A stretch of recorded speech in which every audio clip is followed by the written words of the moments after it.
The rain hit harder than it had any right to.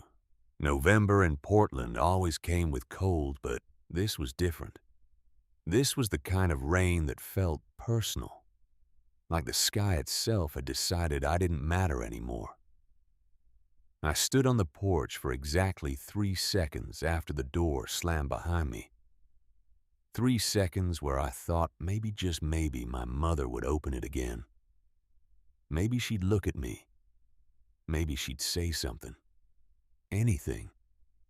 She didn't. The sound of the lock clicking into place was so final, it made my chest tight. I could hear Barrett's voice from inside, muffled but clear enough. She made her choice, Vivian. Let her figure it out. My mother didn't answer him. She never did. I pulled the hood of my jacket over my head and stepped off the porch. The rain soaked through the fabric in seconds. My sneakers squished against the wet pavement. I didn't run. There was nowhere to run to. I just walked. 1 foot in front of the other, away from the house, away from the woman who used to be my mother, before she became Vivian Kincaid Brennan. Before she decided that moving on meant erasing the past, erasing me. 17 years old, kicked out, with nothing but a backpack and $10 in my pocket. The backpack wasn't even full. A change of clothes, an old hoodie that used to be my dad's, a phone charger that didn't work anymore because the cable was frayed, and 1 photograph, the only one I had left of him. My father. Dr. Elias Kincaid. Dead 7 years now. Car accident, they said. Quick. Painless. Gone. I didn't believe it then. I still didn't believe it now. The streets were empty at 3 in the morning. Just me and the rain and the flickering streetlights that barely cut through the dark. I walked for 2 hours. My legs burned. My feet were numb. But I kept going because stopping meant thinking and thinking meant feeling, and I couldn't afford to feel anything right now. I ended up at a gas station on the edge of town, Grove Street. The kind of place people only stopped at when they had no other choice. 1 pump, flickering neon sign, a bathroom around back that probably hadn't been cleaned in a decade.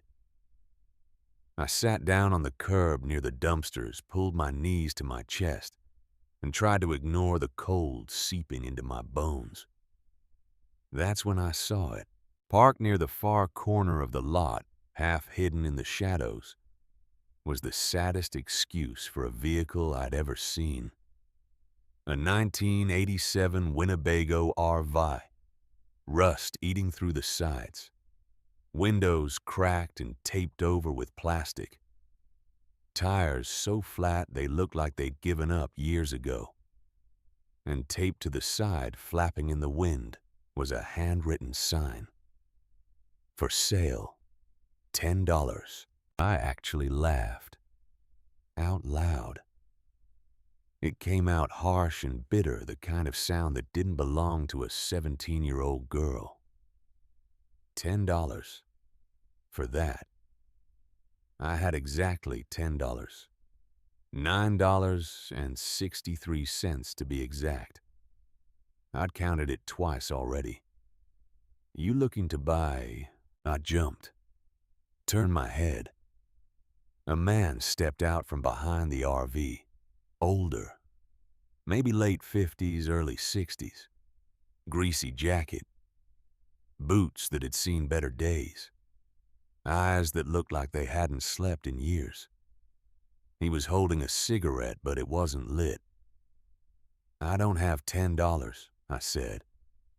My voice came out quieter than I wanted. He looked at me for a long moment. Really looked. Not the way Barrett looked at me like I was a problem to be solved. Not the way my mother looked at me like I was a reminder of something she wanted to forget. This man looked at me like he was seeing something he recognized, something familiar. "How much do you have?" he asked. I reached into my pocket, pulled out the crumpled bills and the handful of coins, counted it again even though I already knew. $9 and some change. He took a drag from the unlit cigarette. Habit, maybe, or something to do with his hands. "Why do you even want this thing?" he asked. I looked back at the RV, at the rust, at the broken windows, at the tires that would probably explode if you tried to drive it, because I don't have anywhere else to go. The truth hung in the air between us, heavy, undeniable. He studied my face for another long moment. Then he sighed, reached into his pocket and pulled out a small set of keys, tossed them to me. I caught them barely. $9, he said. "Take it." I stared at the keys in my hand. Cold metal, worn smooth. Really, really. He turned to walk away, then stopped, looked back at me. His expression changed. Something serious. Something that made my stomach twist. "Listen," he said. "There's one thing you need to know." My chest tightened. "What?" He hesitated, like he was deciding whether to say it at all. Then he leaned in, slightly lowered his voice. "There's a door inside that RV, locked. Been that way for years." I blinked. "A door?" "Yeah." He nodded. "Never opened it. Never wanted to." A chill ran through me, and it wasn't from the rain. "What's behind it?" He stepped back, already turning away. Not my problem anymore. And just like that, he walked off, disappeared into the shadows near the far side of the lot. I stood there for a long moment, keys in my hand, rain still pouring, heartbeat faster than it should have been. A locked door inside a broken RV. It didn't make sense. None of this did. But then again, nothing in my life made sense anymore. I walked over to the RV. The door creaked when I pulled it open, loud enough to make me wince. I climbed inside and shut it behind me. The smell hit first. Dust, old fabric, rust. But it was dry, warmer than outside. And for the first time in hours, I could breathe. I dropped my backpack onto one of the torn seats and looked around. The place was worse on the inside than the outside. Wires hanging from the ceiling. Cabinets half broken. Floor creaking under every step. But it was mine. $10. $9. Whatever. It was mine. I walked toward the back slowly. There was a narrow hallway, and at the end of it a door, different from the rest of the RV, metal, old, locked. My heart started pounding. That must be it. The door he was talking about.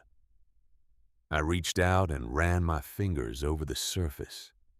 Cold, solid.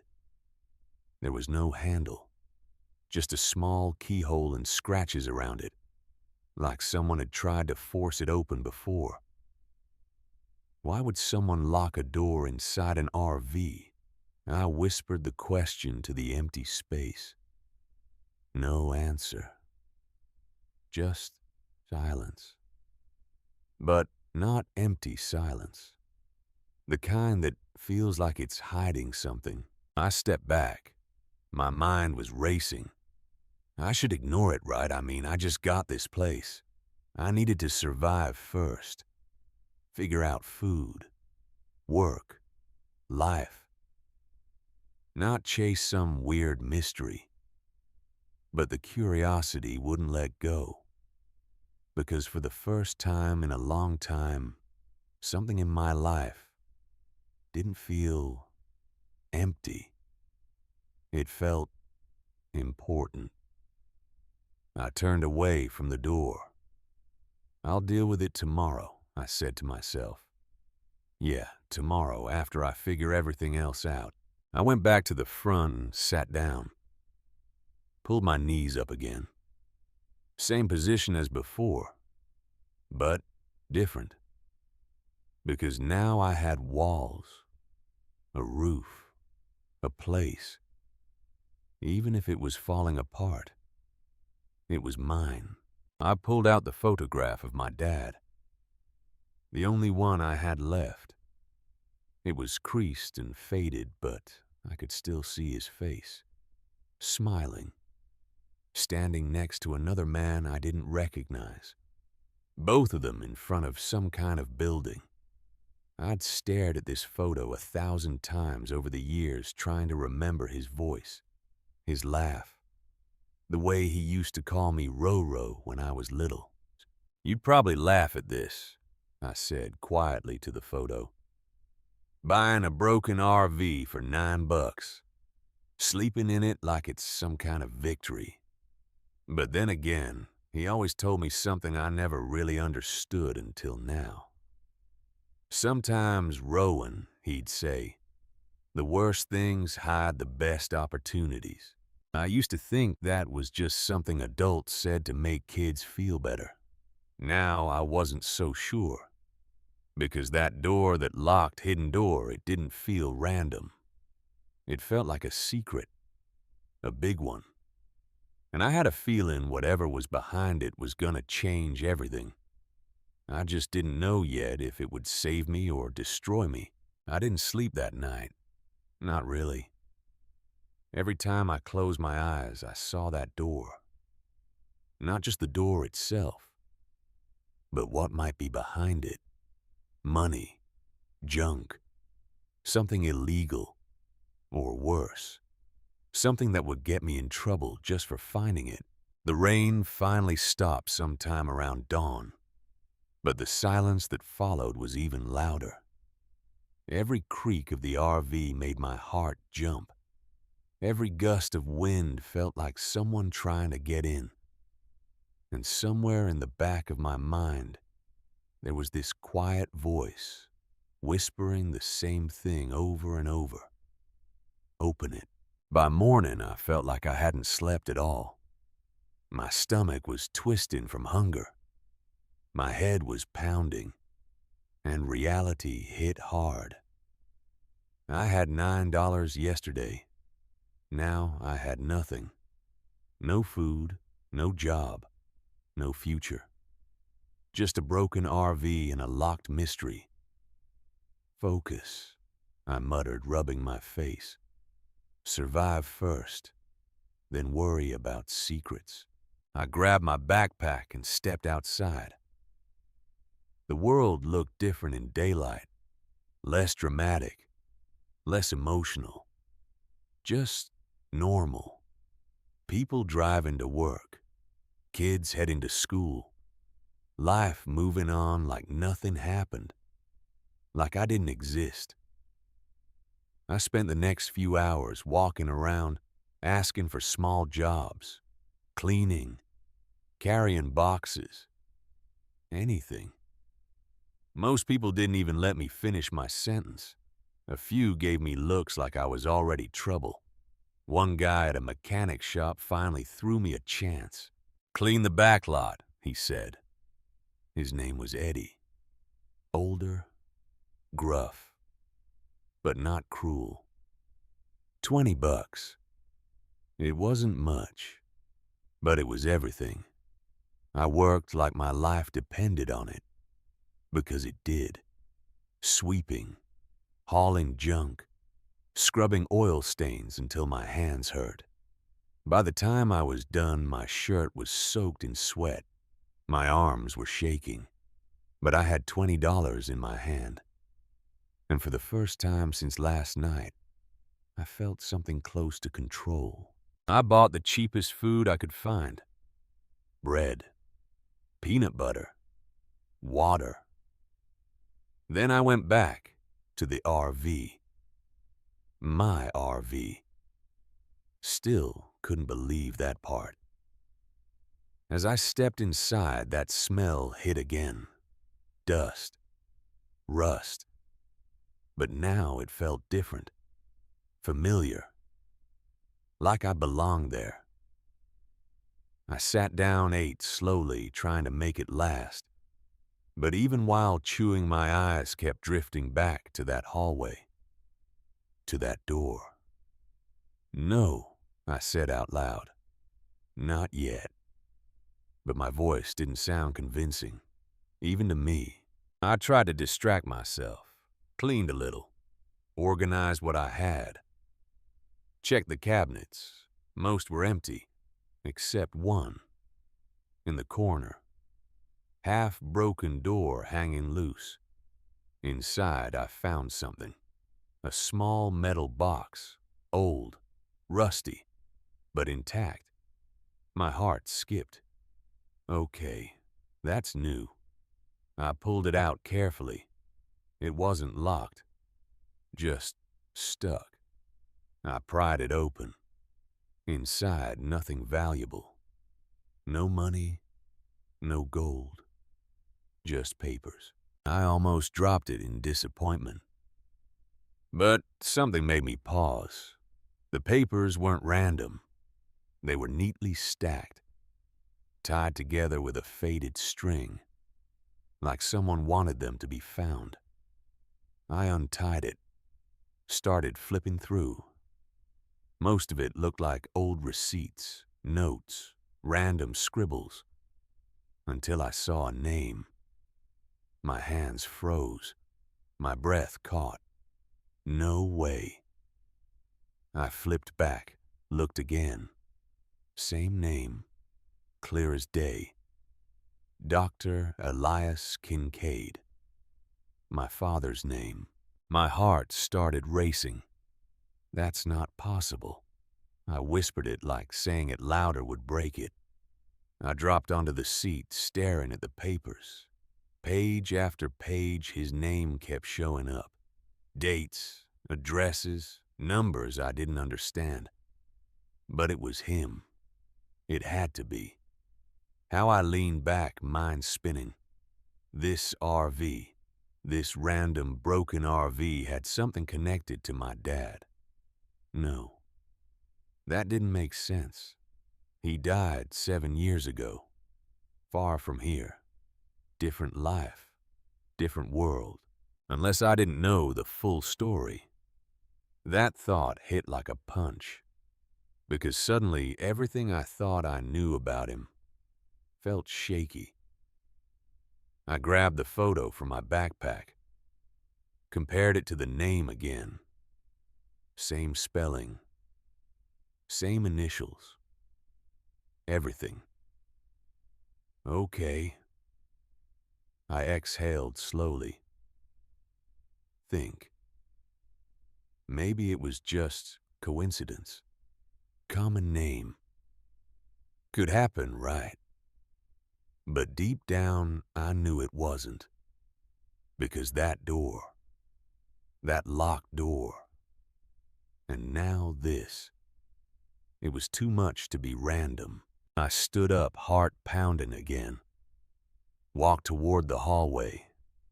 Slower this time, more careful.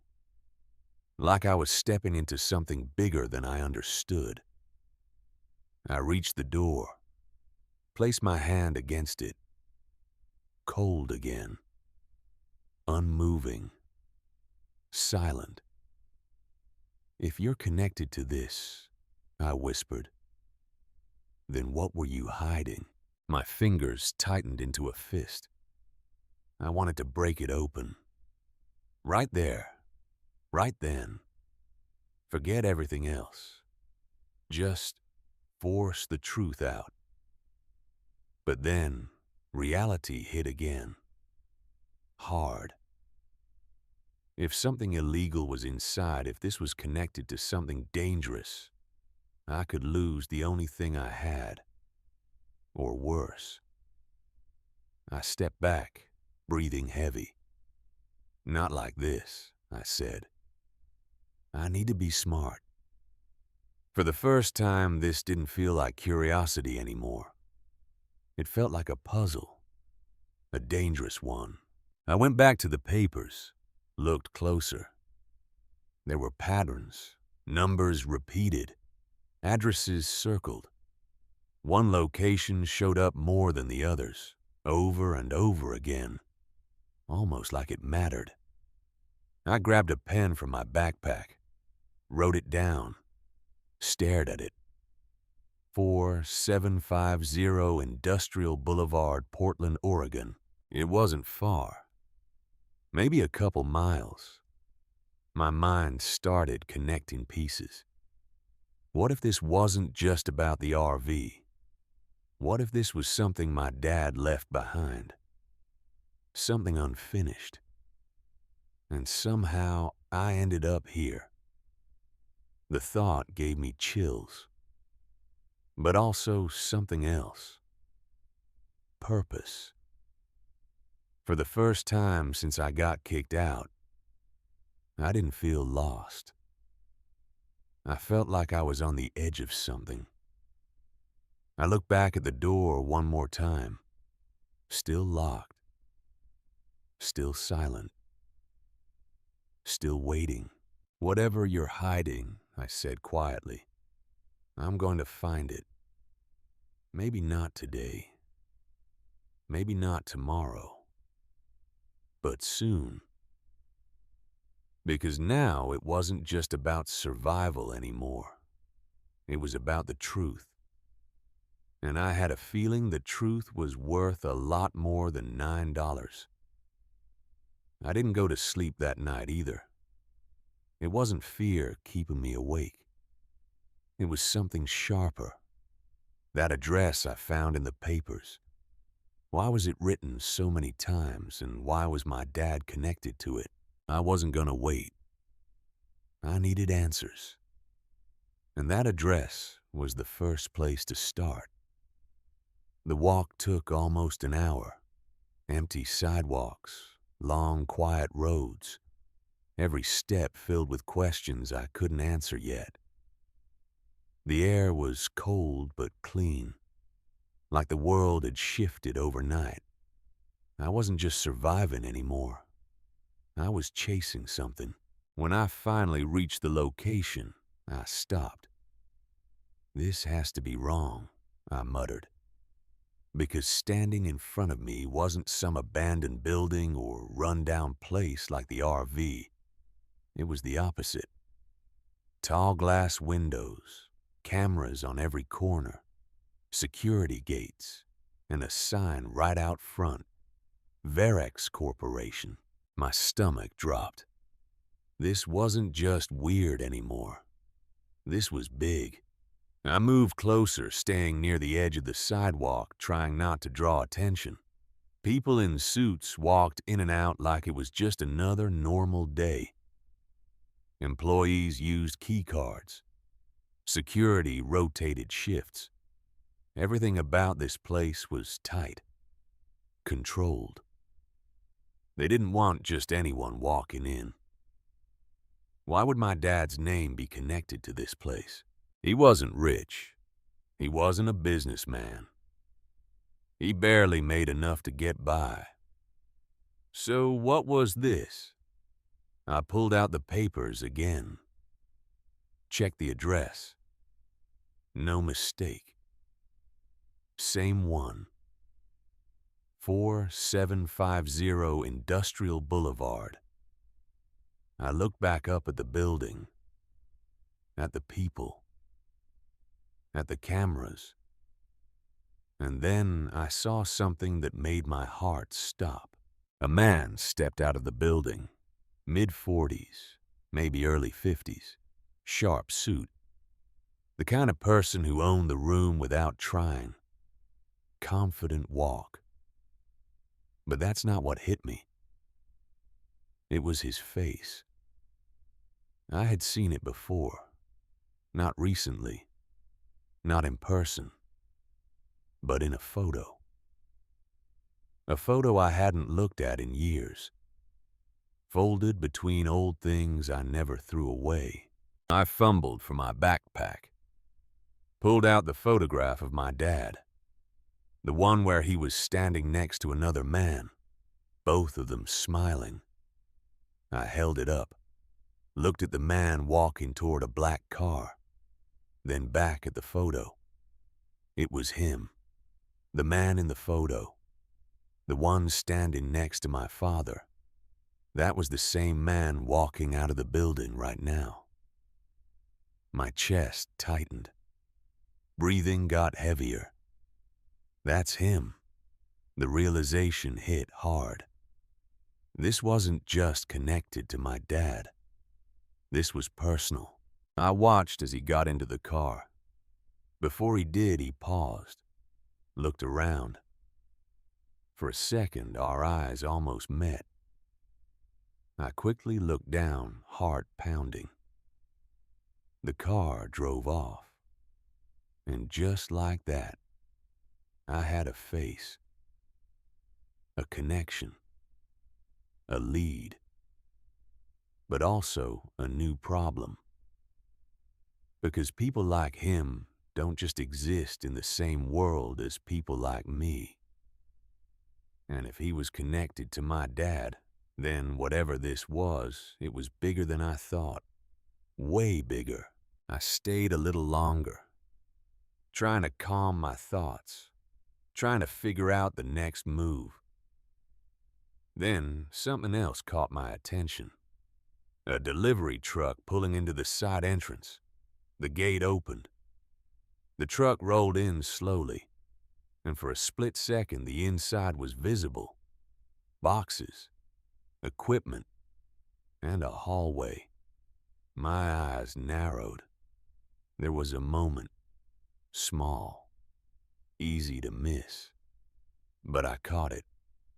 A door inside that hallway, metal, old, different from everything around it, just like the one in my RV.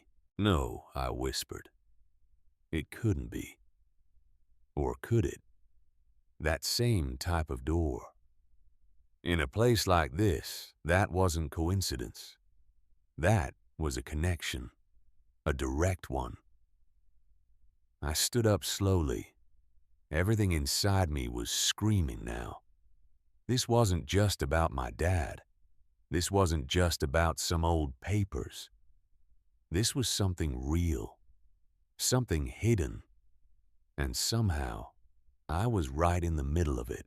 I walked back faster this time, mind racing, pieces coming together. The RV, the locked door, the papers, the address, the man. It was all connected.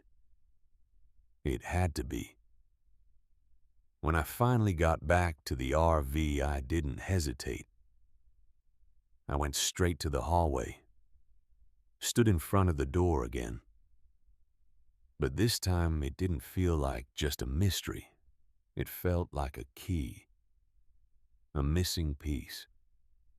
Something that could explain everything or destroy everything I thought I knew. My hand hovered near the surface. "Whatever's behind this," I said under my breath. "You're not just hiding from me." I leaned closer.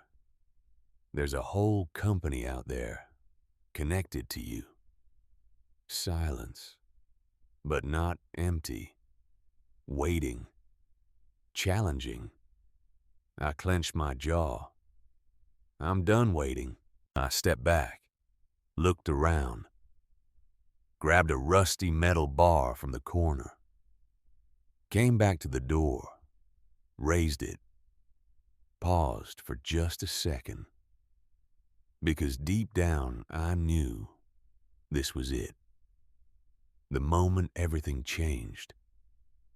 Once I broke this open, there was no going back, no pretending, no ignoring, just truth, and whatever came with it. I tightened my grip, took a breath, and swung. The first hit didn't break the door. It barely left a mark. But the sound, it echoed through the RV like I had just done something I couldn't undo. I froze, heart racing, listening. Nothing, just silence pressing in from every side. "Okay," I whispered, gripping the metal bar tighter. Then I swung again, harder this time. The metal groaned. A small crack appeared near the lock. Again, again, each hit louder, each strike pushing me past the fear that had been holding me back since that first night. Finally, one last swing. The lock snapped. A sharp crack rang out and the door opened slightly. Cold air rushed out instantly, not just stale, freezing, like it had been sealed for years. "This is it," I muttered. I pushed the door open fully and stepped inside. It wasn't a normal room. It was a hidden compartment, small, tight, but perfectly organized. Shelves lined the walls, metal boxes, stacks of folders. This wasn't junk. This was planned. My chest tightened. "This was yours," I whispered. I grabbed a folder, opened it. Documents, contracts, technical diagrams I couldn't fully understand. But one thing stood out immediately: my dad's name, over and over again. And next to it a title, Lead Systems Engineer. I stared at it. That's not possible. The man I knew fixed things for neighbors. He wasn't some engineer leading projects. Or maybe I never really knew him at all. I flipped through more pages, and then I saw it. A phrase repeated everywhere. Highlighted, underlined, important. Project Halocore. What is that? I kept searching. Faster now. Then I found a photo. Old, faded. A group of people standing in front of a massive underground structure. And there, my dad, standing next to the same man I saw outside that company, both smiling, like they built something together. My hands started shaking. "This wasn't an accident," I whispered. That story about his death, it didn't feel real anymore. I moved deeper inside. That's when I found it. A small, locked case, different from everything else. Important. I broke it open with the metal bar. Inside, something that made my breath stop. A folded note. My hands trembled as I picked it up. The handwriting hit me instantly. It was his. I unfolded it slowly, carefully. "Rowan, if you're reading this, I couldn't keep you out of this." My chest tightened. I kept reading. "Varex is dangerous. They're building something that should not exist." I clenched the paper. I tried to stop it. My vision blurred slightly. There's a USB drive under the driver's seat panel, behind the broken spring. That drive contains the truth. My eyes dropped to the floor, then back to the note. "They will come for it. And for you. A cold chill ran through me. I'm sorry. But if you're reading this, finish what I started. The last line. I love you, Rowan. Always. Dad. That was it. I sat there in silence. Everything felt different now. He didn't just die. He was silenced. And now I had what they wanted. I folded the note carefully, put it in my pocket. Then I walked back to the front of the RV, knelt down by the driver's seat, felt around the panel underneath. My fingers found a loose edge. I pulled. It came free. And there behind a broken spring was a small USB drive, black, unmarked, except for 3 letters scratched into the side. E.K. Elias Kincaid.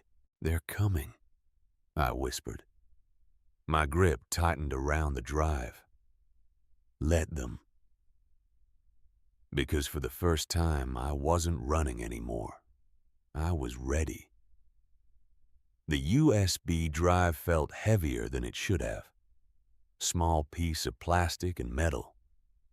Couldn't have weighed more than a few grams. But sitting in my palm, it felt like the weight of everything. My father's last words, his final message, the truth he died protecting. I held it up to the light coming through the cracked RV window. The letters scratched into the side were rough, done in a hurry. E.K. Elias Kincaid. My dad. A man I thought I knew. A man who fixed radios and taught me how to change a tire and made pancakes on Sunday mornings. Not a lead systems engineer. Not someone involved in something called Project Halocore. Not someone who got killed for knowing too much. But here it was. Evidence. Proof. Something. I needed to see what was on it. I grabbed the old laptop from the hidden room. Dusty. Ancient. But it still turned on. The screen flickered to life with a low hum. I plugged in the USB drive. Waited. My heart was beating so hard I could feel it in my throat. A folder appeared. One file inside. Encrypted. Of course it was encrypted. A password box popped up. Blank cursor blinking. Waiting. I stared at it for a long moment. What would he use? What password would my dad pick for something this important? I tried his birthday. Wrong. My mother's name. Wrong. Our old address. Wrong. Come on, I muttered. Think, Rowan. Think. Then it hit me. Something he used to say. Something he called me when I was little. Before everything fell apart. Before the accident. Before he was gone. I typed slowly. ROWAN1027. My name and my birthday. October 27th. The screen blinked. Then the file opened. I exhaled. Didn't even realize I'd been holding my breath. The folder expanded. Video files, documents, photos, dozens of them. I clicked on the first video. It took a moment to load. Then the screen filled with grainy footage. Dark room. Looks like it was filmed on a phone. Hidden. The angle was low, like the camera was on a table or a desk partially covered. Voices came through, muffled at first, then clearer. Halocore will go live in 6 months. I leaned closer. The voice was smooth, confident, male. I didn't recognize it. Every phone, every camera, every device under our control. The camera shifted slightly, and I saw him. The man from the building, the one in the photo, sharp suit, cold eyes, standing at the head of a conference table, other people sitting around him, all in suits, all listening. Governments will pay billions, he continued. Private sector even more. This isn't just surveillance. This is total information dominance. Another voice, quieter, uncertain. What about the ethical concerns? The man smiled. Not a warm smile. A predator's smile. Ethics don't build empires, Thomas. Thomas, my dad. I grabbed the edge of the laptop, hands shaking. That was my dad's voice. I hadn't heard it in 7 years. 7 years of silence, of trying to remember what he sounded like. And now here it was, recorded, preserved, evidence. This is mass surveillance, my dad said. His voice was steady, firm. You're talking about violating the privacy of millions of people, without consent, without oversight. The man at the head of the table leaned forward. We're talking about security, Dr. Kincaid, about keeping people safe. You're either with us or against us. Then I guess I'm against you. Silence on the video. The kind that fills a room like smoke, thick, suffocating. The man's smile disappeared. That would be a mistake. The video cut off. I sat there staring at the black screen. My hands were trembling. My whole body felt cold. That man, the one who threatened my dad, the one who stood at that table like he owned the world. I needed to know who he was. I opened another file, a document. Employee directory, Verex Corporation. I scrolled through names, titles. Then I found it. Victor Hale, Chief Executive Officer. There was a photo next to the name. Same man, same cold eyes, same predator smile. I clicked on another video file. This one was dated 2 weeks before my dad died. October 15th, 2019. The footage was shakier, like my dad was walking, filming while moving. He was in some kind of facility, underground maybe. Concrete walls, harsh fluorescent lights. He turned a corner, and there it was. A door, metal, old, with scratches around the lock, just like the one in the RV. My breath caught. I watched as my dad approached it. He looked around, made sure no one was watching. Then he pulled out a key, unlocked it, went inside. The camera showed a small room, servers, equipment, screens displaying code I didn't understand. My dad's voice came through barely a whisper. This is HaloCore, the core system. If they activate this, there's no going back. He moved closer to one of the servers, started typing on a keyboard. I'm copying everything, every file, every line of code, every communication. If something happens to me, someone needs to know the truth. The video shook. Footsteps in the distance. My dad turned off the screen, pulled out a small USB drive, the same one I was holding now. He pocketed it. Then he looked directly at the camera, directly at me 7 years later. "Rowan," he said, "if you're watching this, I'm sorry. I'm so sorry I couldn't protect you from this. But you're strong, stronger than you know. Finish what I started. Stop them. I love you." The video cut to black. I closed the laptop, sat there in silence. The RV suddenly felt smaller, like the walls were closing in. My dad didn't die in a car accident. He was murdered.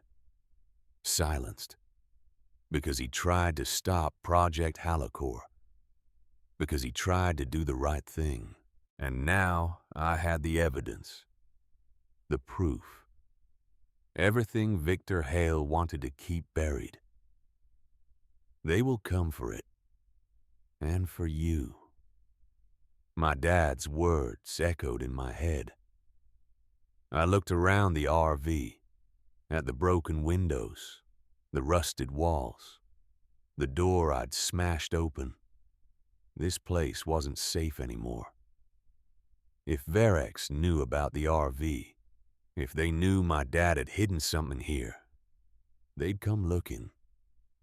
It was only a matter of time.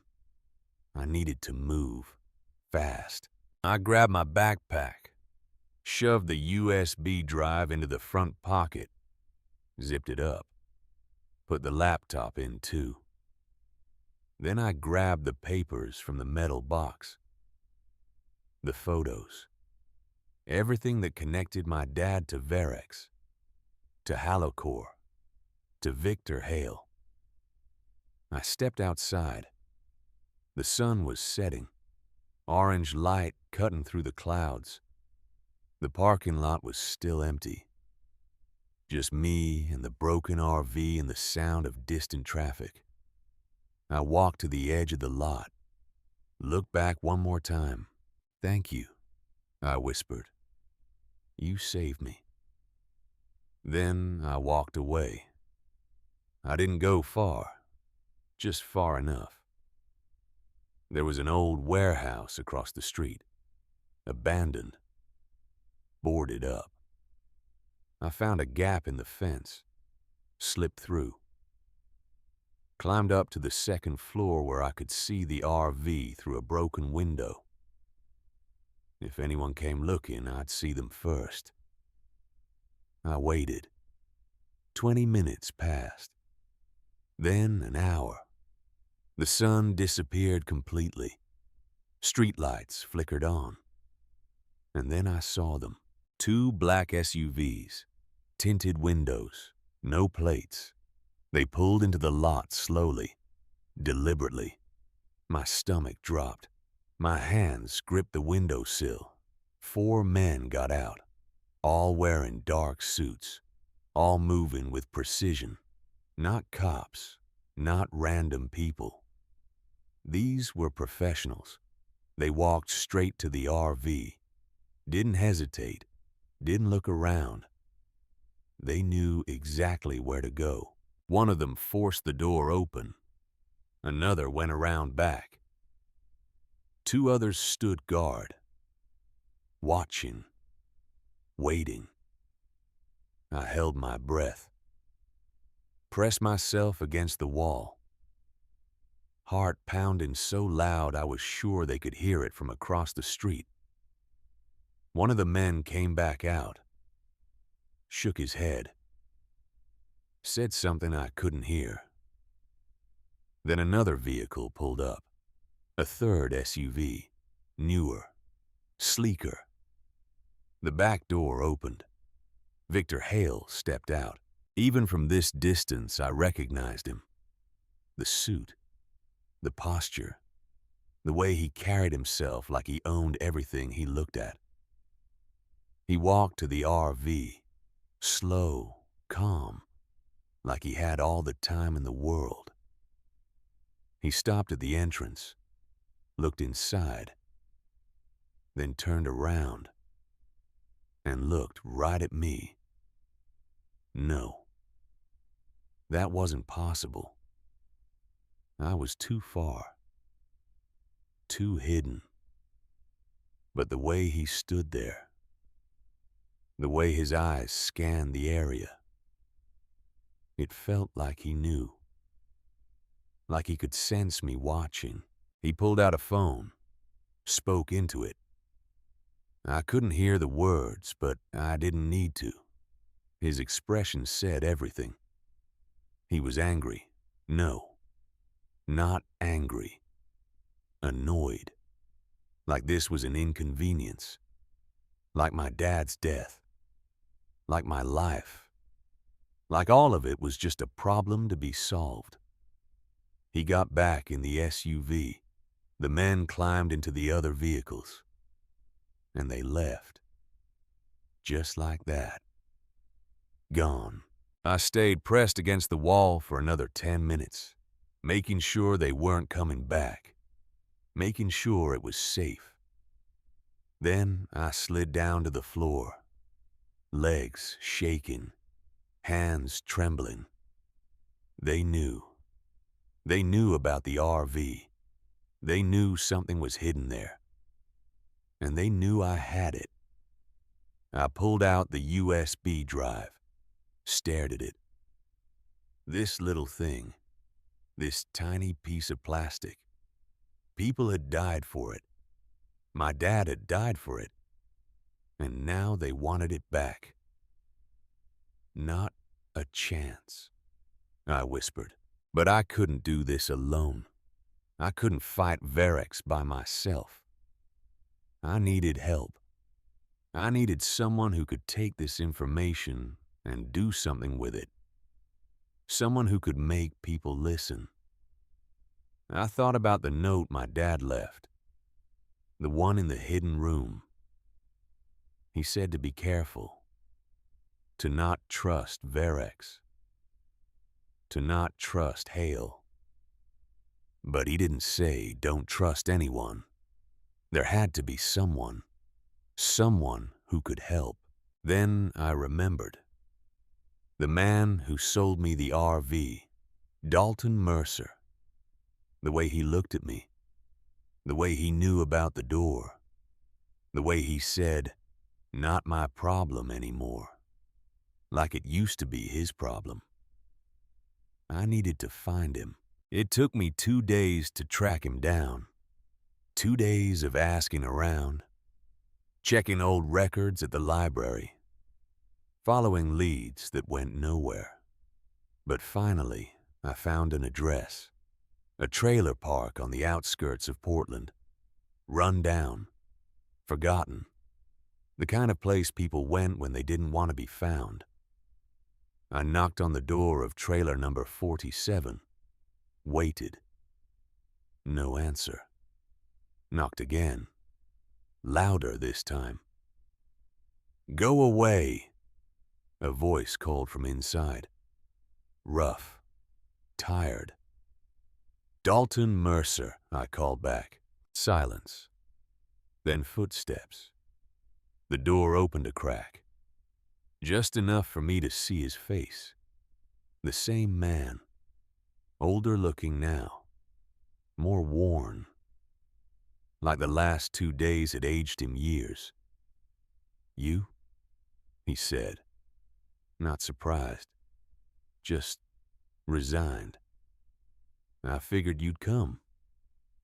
I need your help. He laughed. Bitter. Harsh. Help. That's what your father said, too. Right before it got him killed. You knew my father. It wasn't a question. He looked at me for a long moment, then opened the door wider.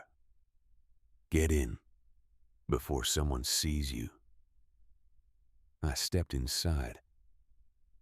The trailer was small, cramped, papers everywhere. Empty bottles. A single lamp casting yellow light. Dalton closed the door, locked it, drew the curtains. "Sit," he said, pointing to a chair. I sat.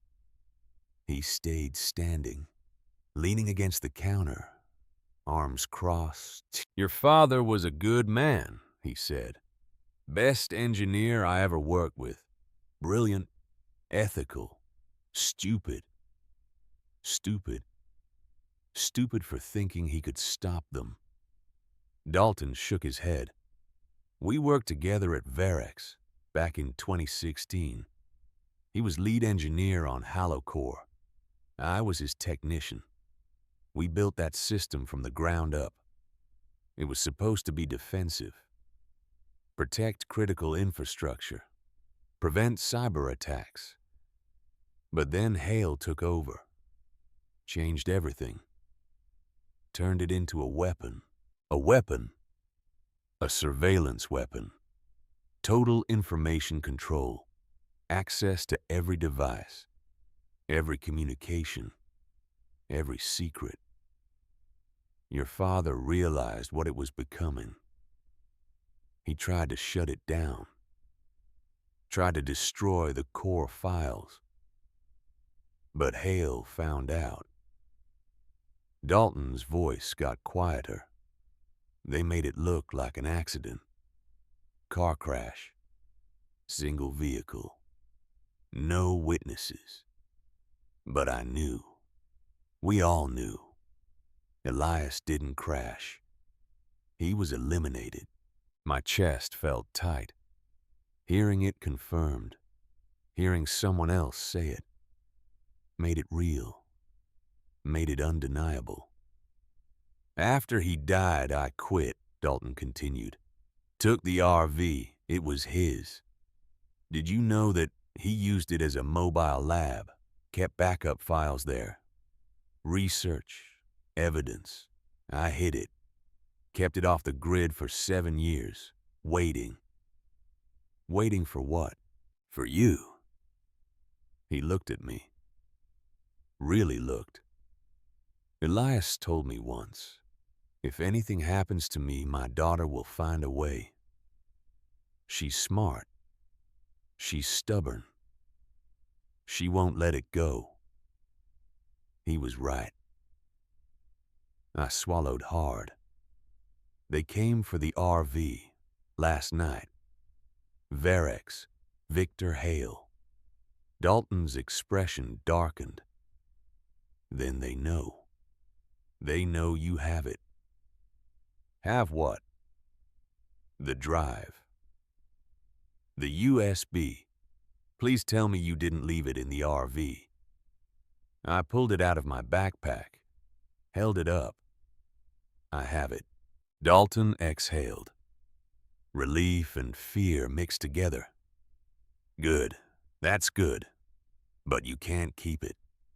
Not for long. They'll find you. And when they do, I'm not giving it to them. I'm not saying give it to them.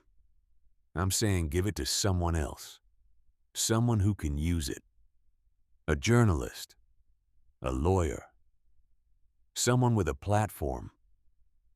"Who?" Dalton walked to a desk in the corner, rummaged through papers, pulled out a business card, handed it to me.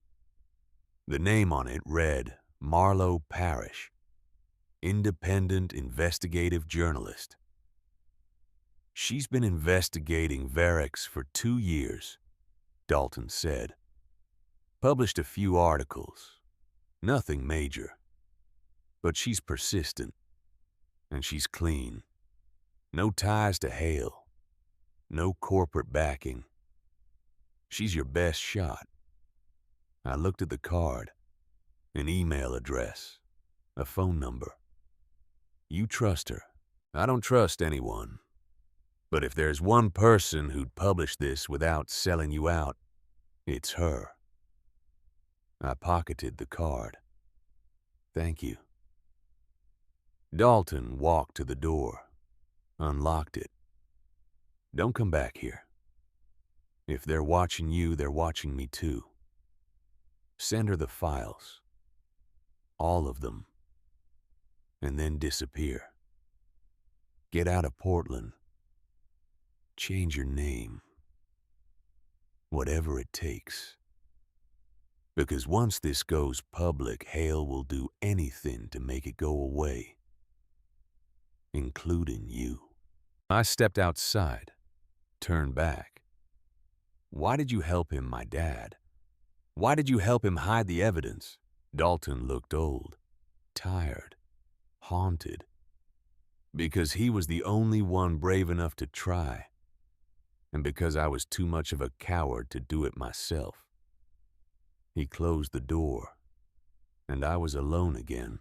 I found an internet cafe 3 miles away. Paid cash for an hour.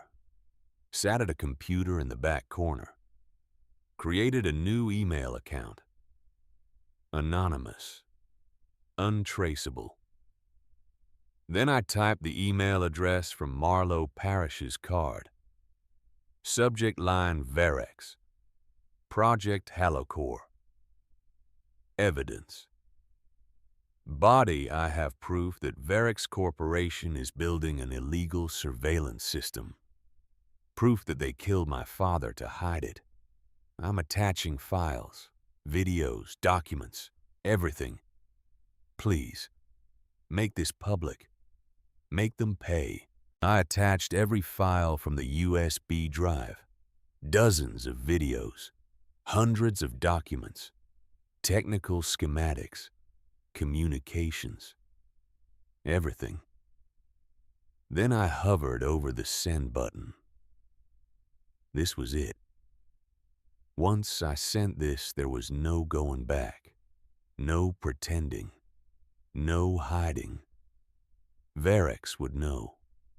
Victor Hale would know. And they would come for me. But my dad didn't run. He stood his ground. He fought. And he died for it. I clicked send. The email disappeared. Uploaded. Gone. Out of my hands now. I deleted the anonymous account. Cleared the browser history. Paid the cashier. And walked out. The response came 6 hours later. I checked from a different internet cafe on the other side of town. A reply from Marlowe Parish. Meet me tonight. 8 p.m. Riverside Park. Bench 14. Come alone. I read it 3 times. Memorized the details, then deleted everything. Riverside Park was public. Open. Lots of witnesses. If this was a trap, at least I'd see it coming. If it wasn't, maybe I finally had an ally. I got there early. 7:30. Walked the perimeter. Checked the exits. Noted the cameras. The benches, the people. Joggers, dog walkers. A couple holding hands. Normal. Safe. Bench 14 was near the river. Away from the main path. Private but not isolated. I sat down, waited. 8 p.m. came and went. No one approached. Maybe she wasn't coming. Maybe this was a mistake. Then I heard footsteps. A woman, mid-30s, dark hair pulled back, leather jacket, jeans, boots. She carried a bag over one shoulder. She looked around, careful, then walked straight to the bench, sat down next to me. "Rowan Kincaid," she asked. Her voice was low, steady. "Marlowe Parish." She nodded, pulled out a tablet from her bag. "I've been going through your files for the last 5 hours. I've read the documents, watched the videos, cross-referenced names and dates. And I have one question. What How are you still alive? I didn't have a good answer for that. She turned the tablet toward me. On the screen was a photo. Victor Hale. Next to him, a list of names. People who'd worked at Varex. People who'd left. People who'd died. My dad's name was on the list. So were 6 others. All of them are dead, Marlowe said.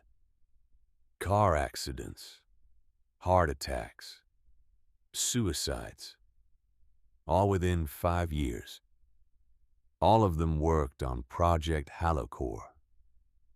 All of them tried to leave or speak out. My stomach turned. He killed them all. Not directly, but yes.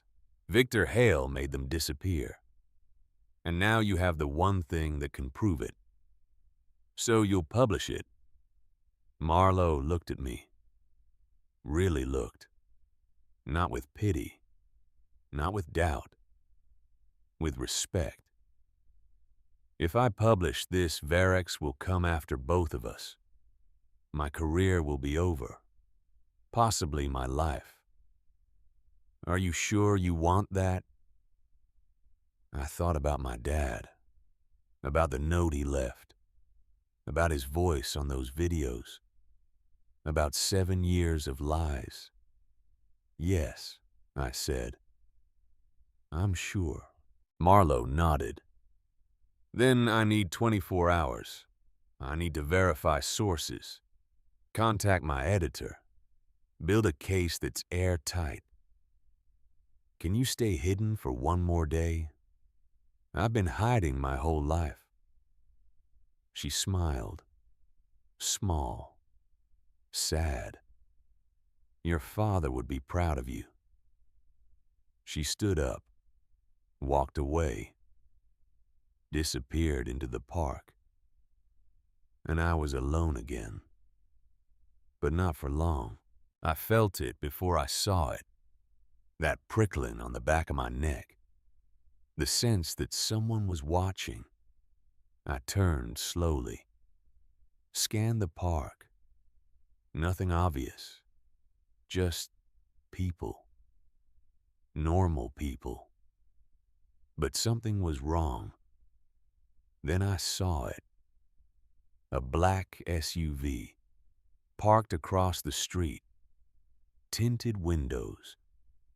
Engine running. My heart dropped. They found me. I stood up, walked quickly toward the north exit. Didn't run. Running would draw attention. Just walked. Fast. Purposeful. The SUV started moving. Following. I turned down a side street. Residential. Houses. Trees. Fences. The SUV turned too. I started running. Behind me, car doors opened. Footsteps. Shouts. I didn't look back. Just ran. Through yards, over fences, down alleys. My backpack slammed against my spine with every step. Lungs burning, legs screaming. I ducked into a narrow alley between 2 buildings, pressed myself against the wall, tried to control my breathing, tried to listen. Footsteps. Close. Getting closer. Then my phone buzzed. A text. Unknown number. They're tracking your phone. Destroy it. Now. I pulled the phone out, stared at it. How did they? It didn't matter. I smashed it against the wall. Once. Twice. The screen shattered. I stomped on it until it was pieces. Then I threw the pieces into a dumpster. The footsteps stopped. Silence. I waited. 5 minutes. 10. Finally, I heard the SUV drive away. I slid down the wall, sat in the alley, shaking, exhausted.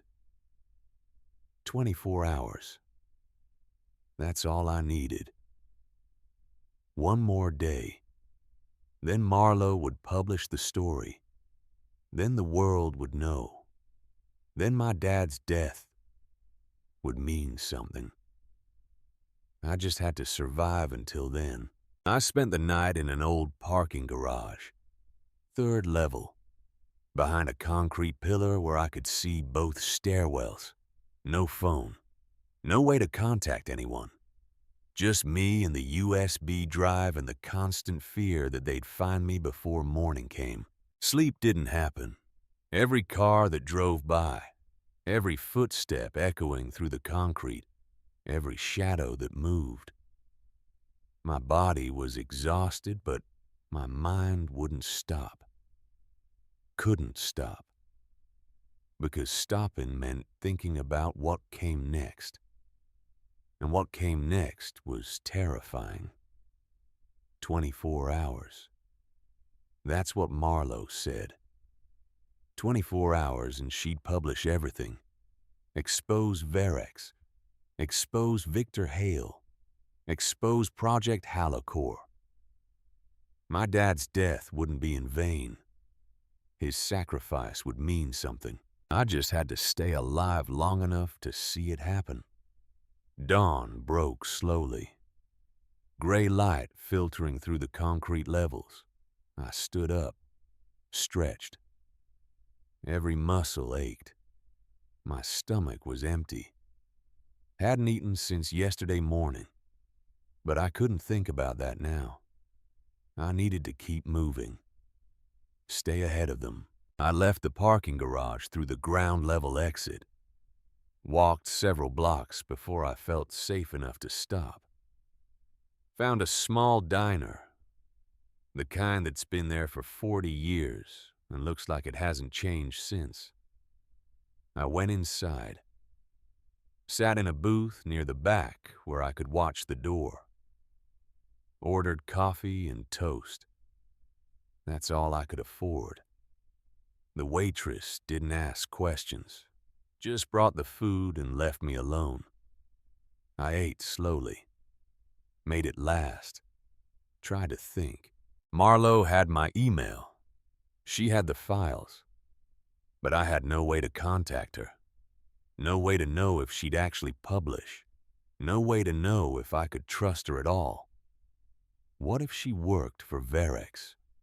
What if this was all a trap? No. I pushed the thought away. Dalton had trusted her. My dad had trusted Dalton. That had to be enough.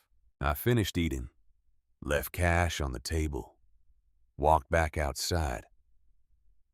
The city was waking up. People going to work, living their normal lives. None of them knowing what was happening. None of them knowing that a company was building a system to watch them, control them. All of them. I walked for hours. No destination. Just movement. Staying visible but anonymous. Just another face in the crowd. Just another teenager with a backpack. Nothing special. Nothing worth noticing. Around noon, I found a library. Public. Safe. Cameras, but also witnesses. I went inside. Found a computer in the corner. Logged in with a guest account. Opened a web browser. Searched for Marlowe Parrish. Her website came up. Independent journalist. Portland-based. Specializing in corporate corruption and government oversight. Articles going back 3 years. Most of them small stories. Local corruption. Environmental violations. Nothing major. But all of them thorough.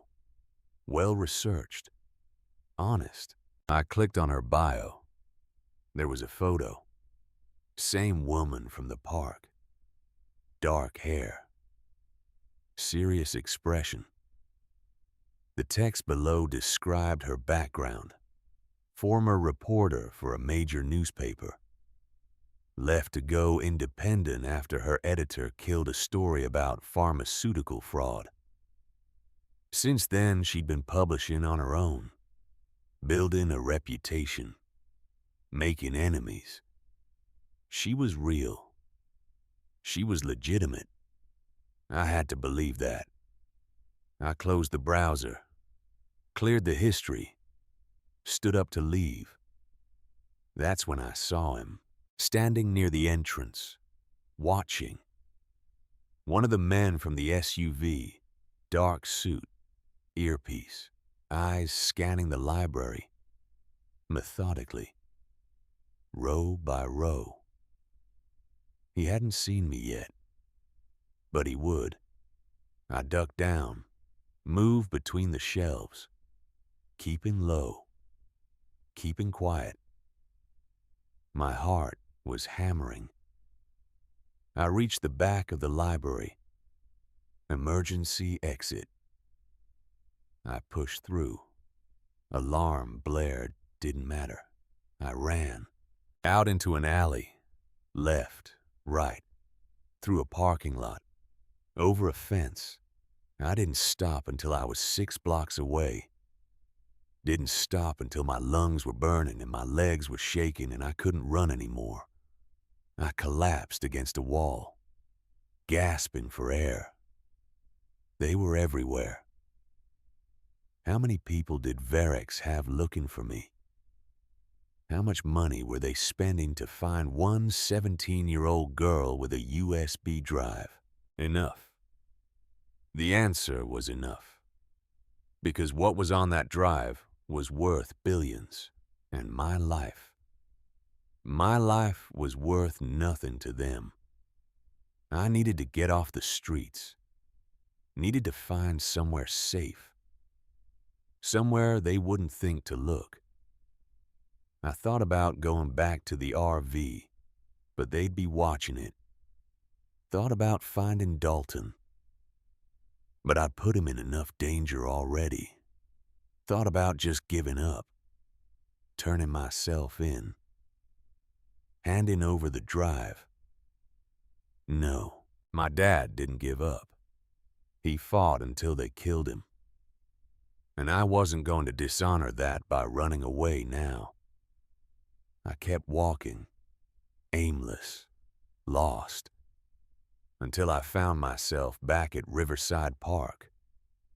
Same place I'd met Marlowe. Same bench. I sat down, pulled my knees up to my chest, watched the river flow past, steady, constant, uncaring. Hours passed. The sun moved across the sky. People came and went.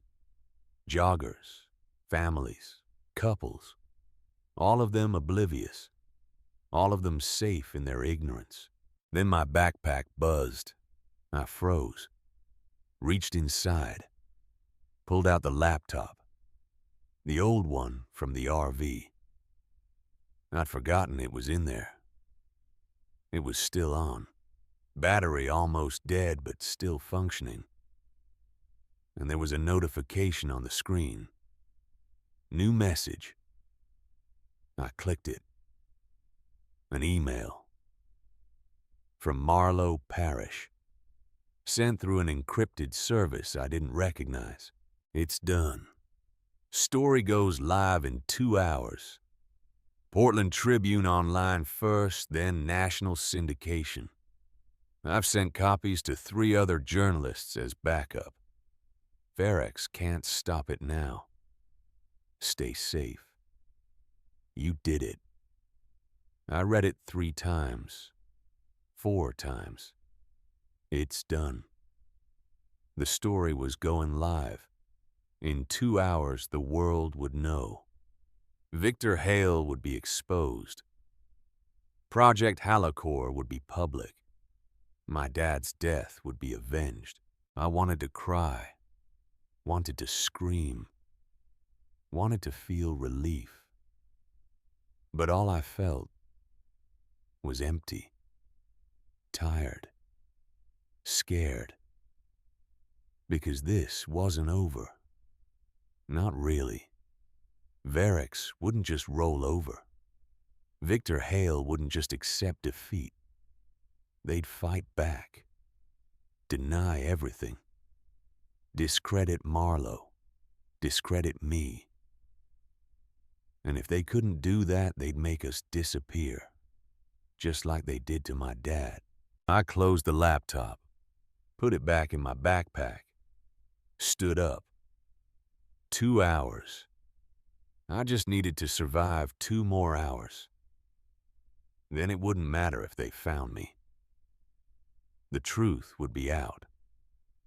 Unstoppable.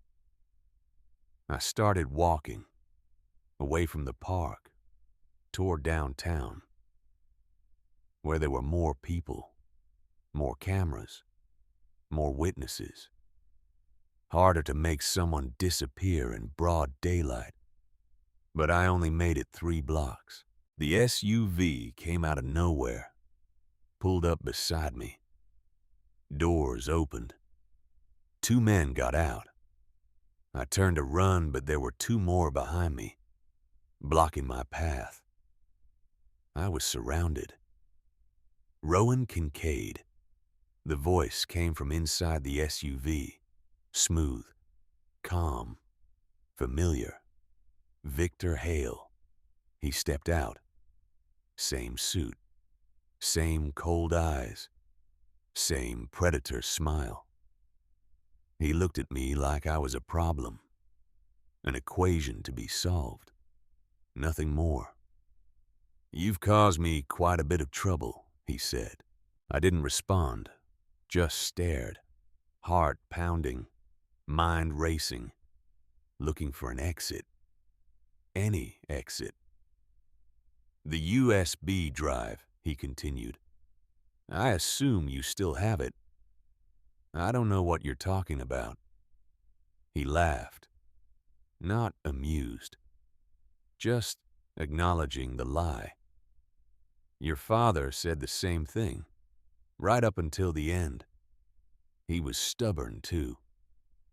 "I suppose you get that from him." Rage flooded through me, hot, blinding. "You killed him." "I eliminated a threat to my company. There's a difference. He was trying to stop you from breaking the law. He was trying to stop progress, innovation, the future. And look where it got him." Victor took a step closer. "You can make a different choice. Give me the drive. Walk away.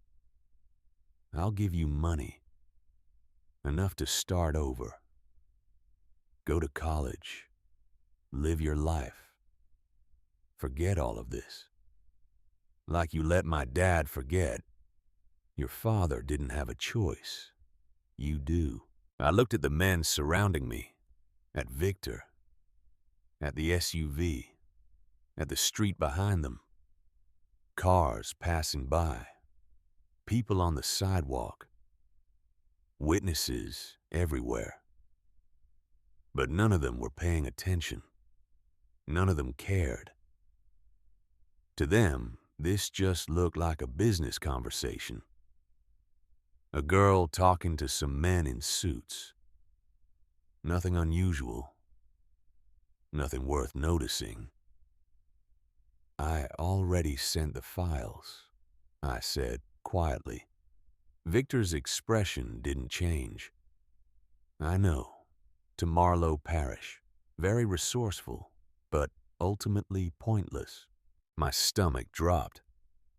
"What did you do?" "Nothing permanent. Ms. Parrish is currently being detained by local authorities. Possession of stolen corporate property. Attempted extortion. She'll be released eventually, after she agrees to bury the story." "You can't do that. She's a journalist. Freedom of press." "Freedom of press doesn't apply to stolen trade secrets. And that's exactly what Hallicor is. corporate intellectual property, protected by law. He smiled. I have very good lawyers, Rowan. The best money can buy. This story won't see the light of day. Not from her. Not from anyone. I felt the world tilting. Everything I'd done, everything my dad had died for, it was all for nothing. Hale had won. He'd always been going to win. People like him always did. So what now? I asked, voice hollow, defeated. You kill me too. Victor considered this. That depends entirely on you. Give me the drive. Tell me where you've hidden backup copies, and I'll let you live. You have my word. Your word. I almost laughed. You murdered my father. I eliminated a security threat. This is just business, nothing personal. It's personal to me, Victor sighed, like I was being unreasonable, like I was the problem. Then I suppose we're at an impasse. He nodded to one of the men. The man stepped forward, reached for my backpack. I jerked away, but another man grabbed my arm, held me still. The first man unzipped the backpack, reached inside, pulled out the laptop. Check it, Victor said. The man opened it. The battery was dead now. Wouldn't turn on. He shook his head. Nothing. Victor's eyes narrowed. Where's the drive? I didn't answer. Where is it? His voice was harder now, sharp, dangerous. I met his gaze, didn't flinch. Somewhere you'll never find it. That was a lie. The drive was in my jacket pocket, had been the whole time. But I wasn't going to tell him that. Wasn't going to give him the satisfaction. Victor stared at me for a long moment. Then he pulled out his phone, dialed, put it on speaker. Mr. Hale. A woman's voice. Professional. Cold. Initiate Phase 2, Victor said. Confirmed, Phase 2 active. He hung up, looked at me. You have 24 hours. After that, your mother's mortgage goes into foreclosure. Her bank accounts freeze. Her medical insurance cancels. Everything she has disappears. And she'll never know why.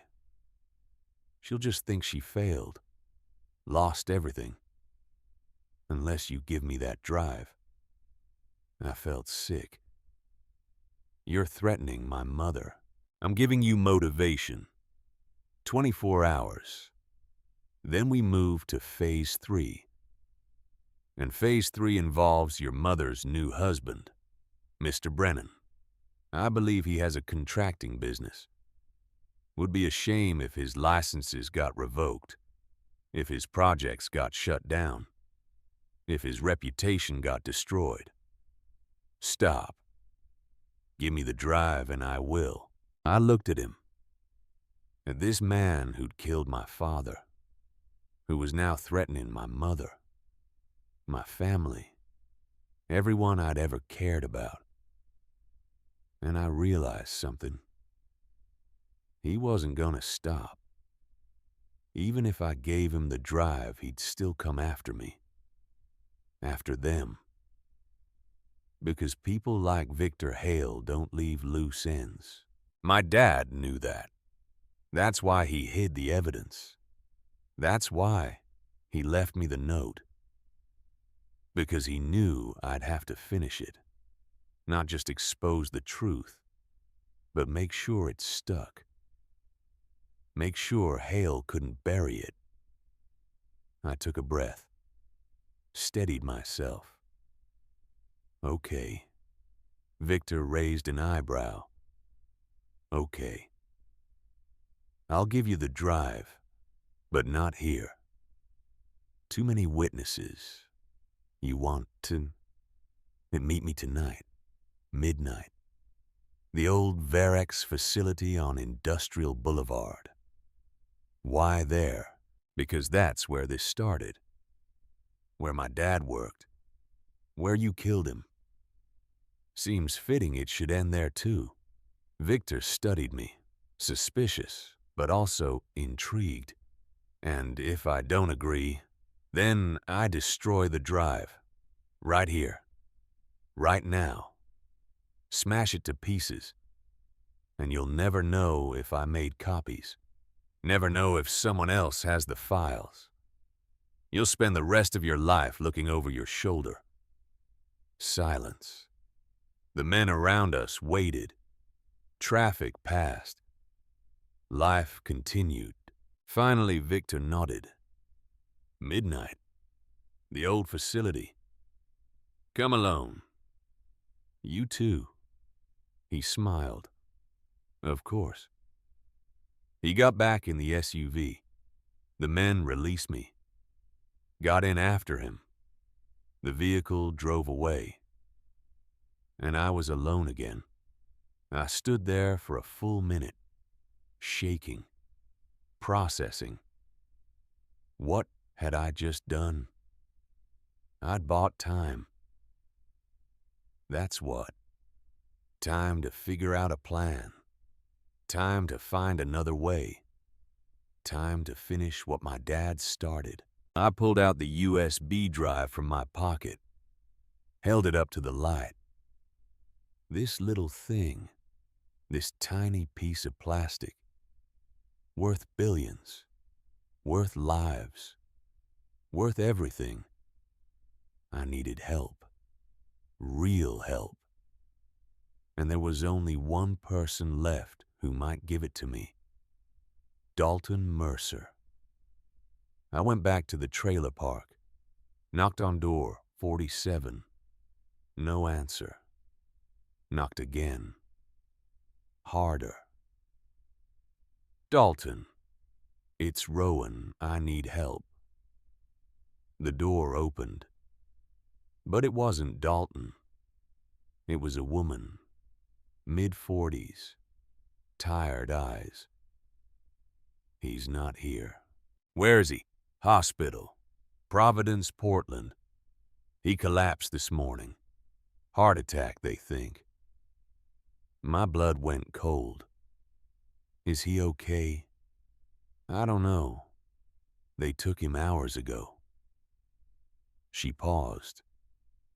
Are you Rowan? He kept saying that name, Rowan. Said if a girl came looking to tell her to run. Said they're coming. I stepped back. Thank you. I turned and ran. Not away. Toward the hospital. Toward Dalton. Because if he was in the hospital, if he'd collapsed, it wasn't a heart attack. It was Varex. It was Victor Hale tying up loose ends. The hospital was 20 minutes away. I ran the whole distance, burst through the emergency room doors, went to the desk. Dalton Mercer. Where is he? The nurse looked up.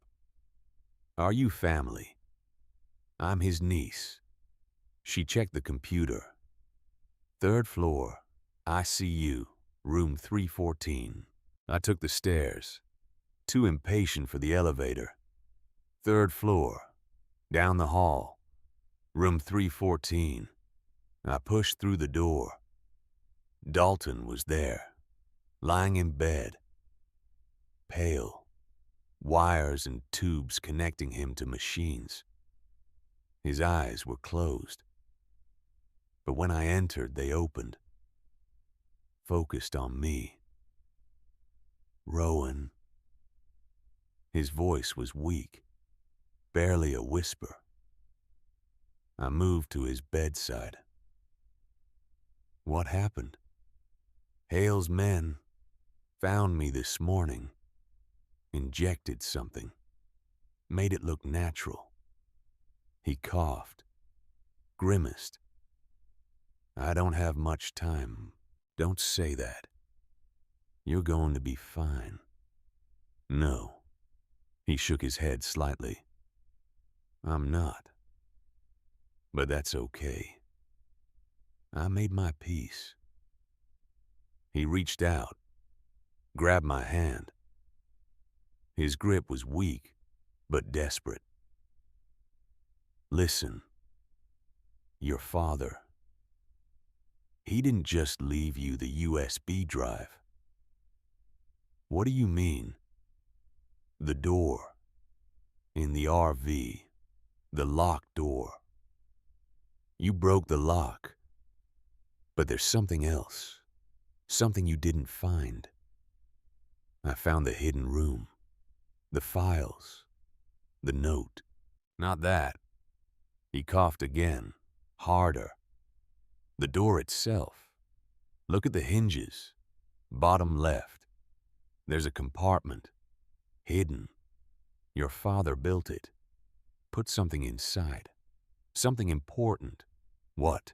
A key. Physical key. Coded.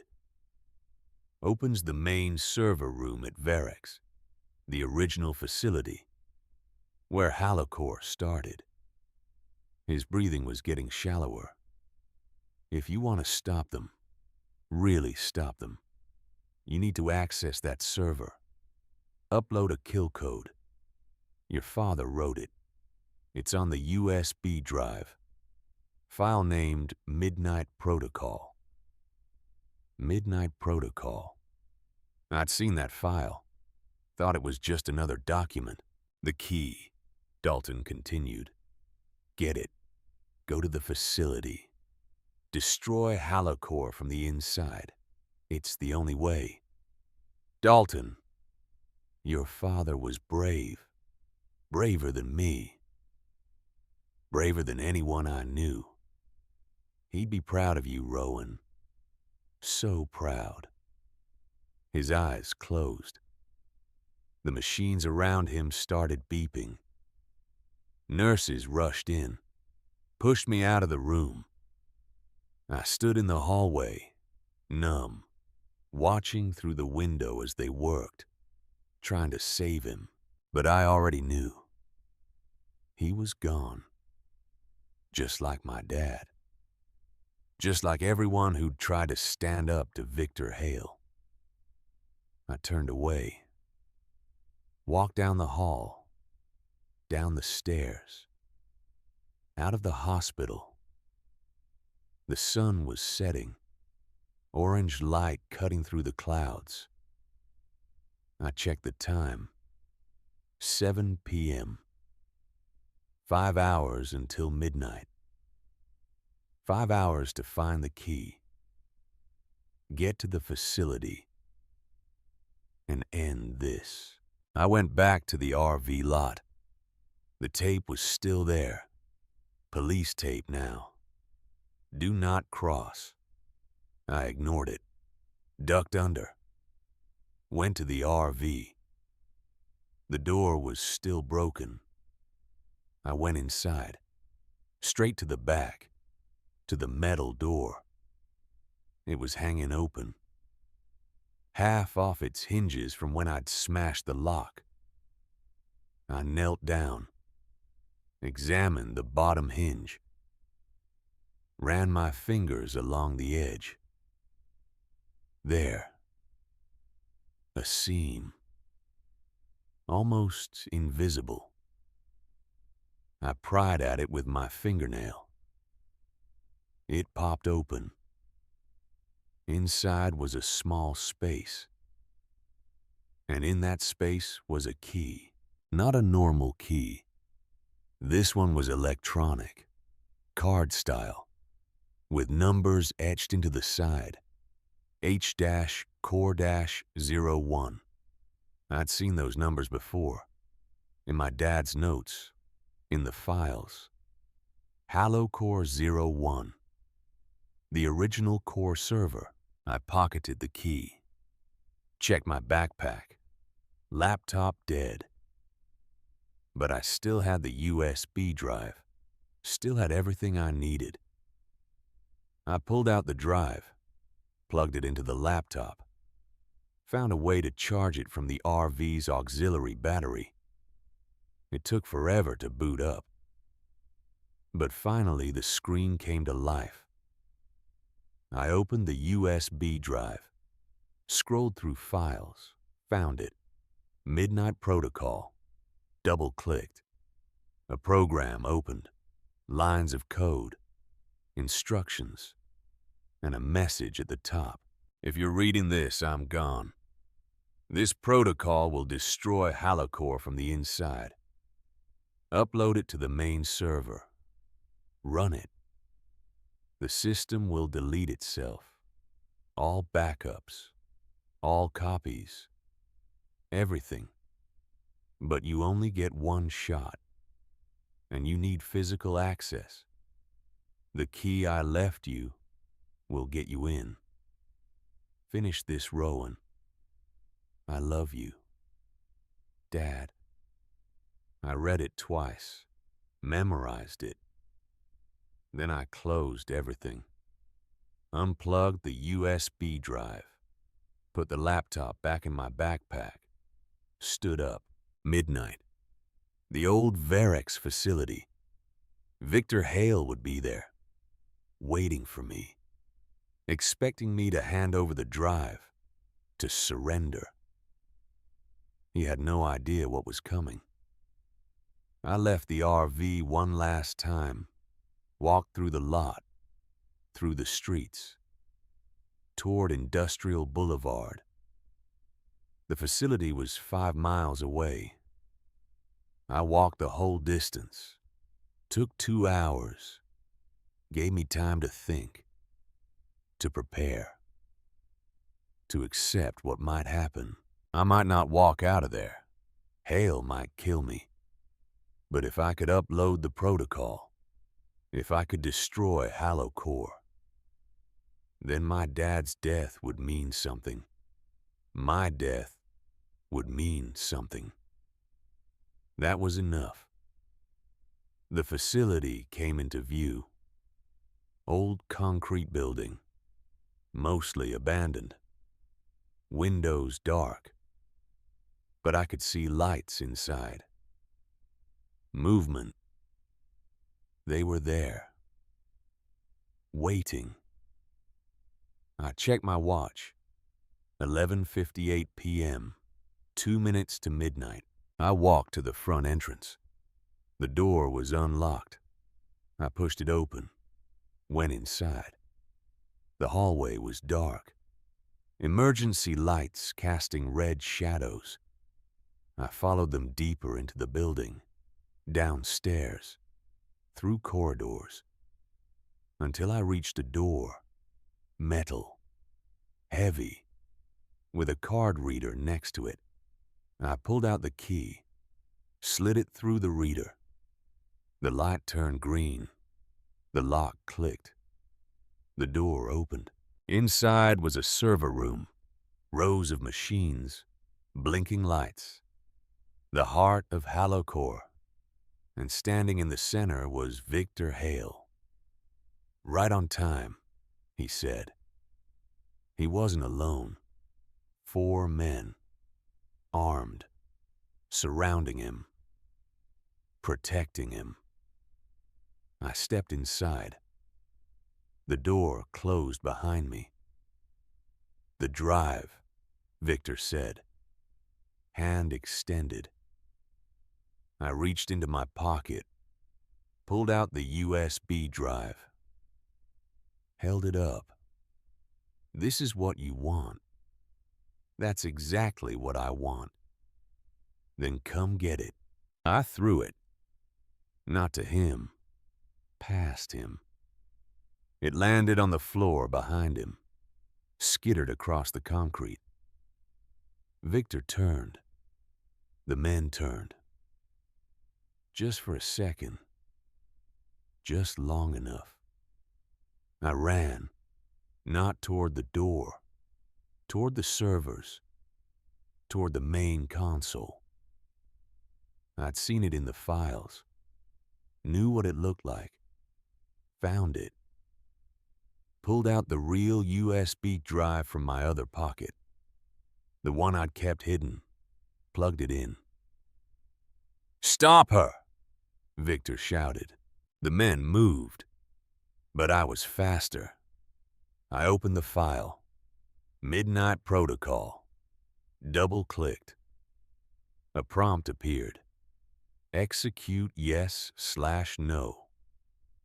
I clicked yes. The screen went black. Then lines of code started scrolling.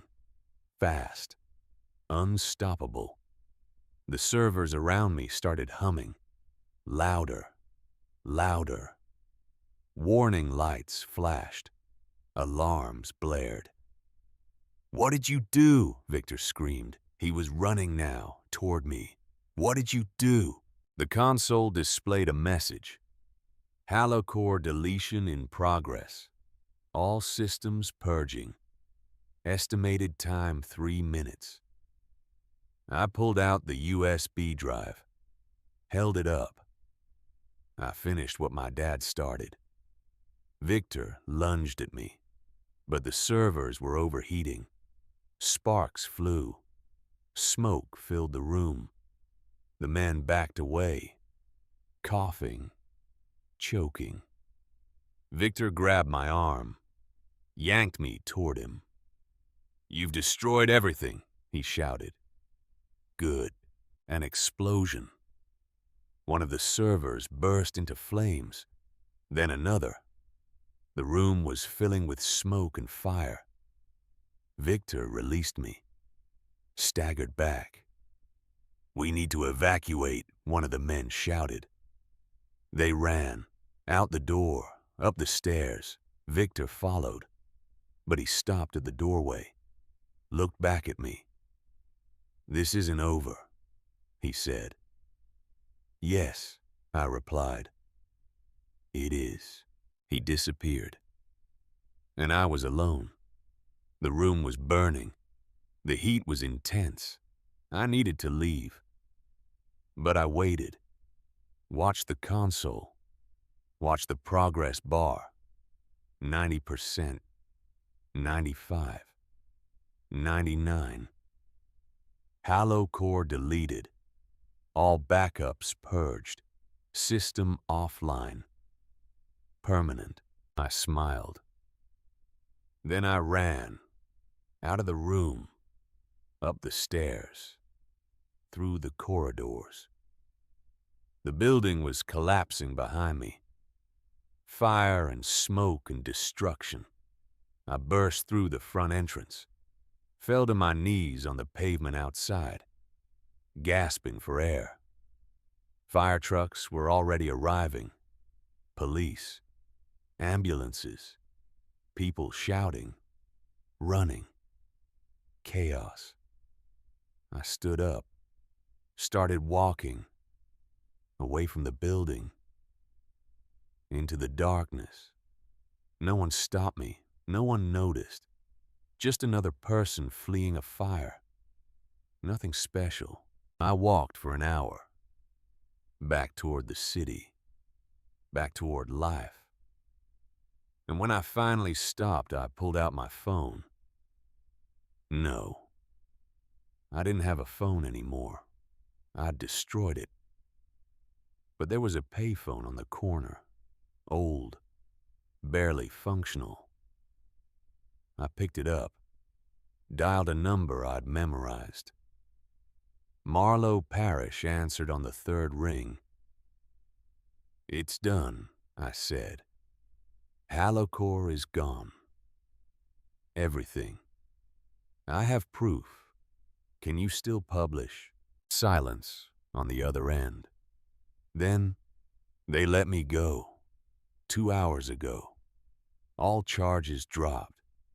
My editor called. Said we're running the story. Front page tomorrow morning. Good. Rowan. Are you okay? I looked up at the sky, stars barely visible through the city lights. But there, still there. Yeah, I said. I'm okay. I hung up, started walking again, toward nothing, toward everything, toward whatever came next. 6 months later, I stood in front of my father's grave, fresh flowers in my hand. The headstone read, Dr. Elias Kincaid, beloved father, 1978 to 2019. I finished it, Dad, I said quietly. Just like you asked. Always finish what you start. That's what you taught me. I placed the flowers down, knelt in the grass, pulled something out of my pocket. The key. H-Core-01. I'd kept it as a reminder of him, of what he sacrificed, of what I'd done. Victor Hale is in prison, I continued. 25 years, federal charges, conspiracy, corporate espionage, obstruction of justice, Varex Corporation dissolved, all assets seized, Project Halocore shut down, permanently. You did that, Dad. You stopped them. I just finished what you started. The wind picked up, rustled the trees, carried the scent of rain. I got accepted to MIT, I said. Engineering program, full scholarship. I'm gonna study what you studied. Build things that help people, not hurt them. Make you proud. I stood up, wiped my eyes, started to walk away. Then I stopped. Looked back one more time. I love you, Dad. Always. The cemetery was quiet, peaceful. And as I walked toward the entrance, toward the future, I felt something I hadn't felt in 7 years. Something I thought I'd lost forever. Hope. Not the naive kind, not the blind kind, but the earned kind. The kind that comes from surviving, from fighting, from winning. The kind that says, no matter how dark things get, no matter how powerful the enemy, truth always finds a way. Justice always finds a way. And sometimes, just sometimes, the girl with nothing but a backpack and $9 can change the world. I walked out of the cemetery, into the sunlight, into tomorrow, and I didn't look back.